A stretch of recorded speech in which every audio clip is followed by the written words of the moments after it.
এই দেশে ব্রিটিশ এসে আমাদেরকে শাসনের নামে শোষণ করেছে, এমন রূপ আমাদের ভিতর ঢুকাই দিয়েছে।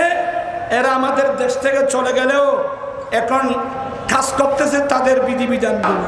এই কোরআনের তাফসীর, কোরআন সুন্নাহর জ্ঞান অর্জন, এটা যে কত বড় নিয়ামত।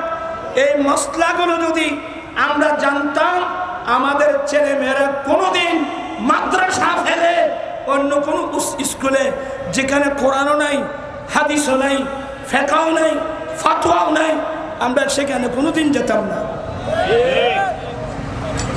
এমন কোরআন আমরা পেয়েছি আমার দয়াল নবীর উসিলায়। আমি শুধুমাত্র আপনাদেরকে ভূমিকার মতো কথা বলছি। আমরা এই কোরআনের জ্ঞান অর্জন করতে রাজি আছি কিনা? আমরা ছেলে মেয়েদেরকে মাদ্রাসায় দিতে রাজি আছি তো? এই তো বলো হুজুর, আমি তো নিয়োগ করেছি ছেলেকে কেজি স্কুল, কিন্ডারগার্টেন, আশা, প্রত্যাশা, না জওয়ান, ব্রাক, কত নামের স্কুল আছে। তো স্কুল তো খারাপ না, স্কুল তো ভালো, কিন্তু সেই স্কুলের সিনেমা আছে, কোরআন শরীফ আছে? কথা বলছেন না কেন?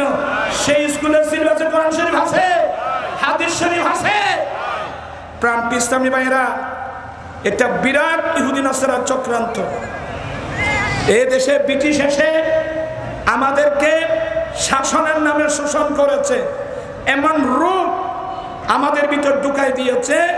এরা আমাদের দেশ থেকে চলে গেলেও এখন কাজ করতেছে তাদের বিধিবিধানগুলো।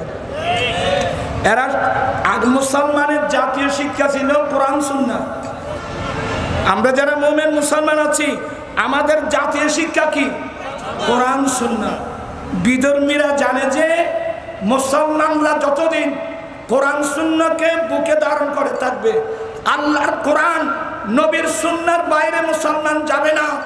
এই মুসলমানকে কাবু করা তাদের পক্ষে সম্ভব হবে না।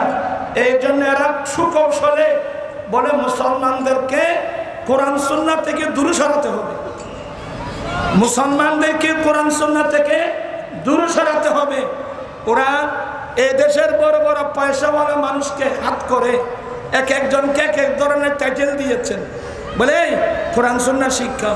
এগুলো আধুনিক শিক্ষা না, এগুলো দেশ কোনোদিন উন্নতির দিকে যাবে না। নতুন আধুনিক শিক্ষা লাগবে, বিজ্ঞান লাগবে, science, arts, commerce, mathematics, economics, geography, chemistry, অনেক উন্নত। এগুলো বিজ্ঞান লাগবে, বিজ্ঞান লাগবে। বিজ্ঞান তুমি বুঝো, কোরআন আসছে, বিজ্ঞান আসছে। এই কোরআন না আসলে পৃথিবীর মানুষ বিজ্ঞান কখনো বুঝতো না।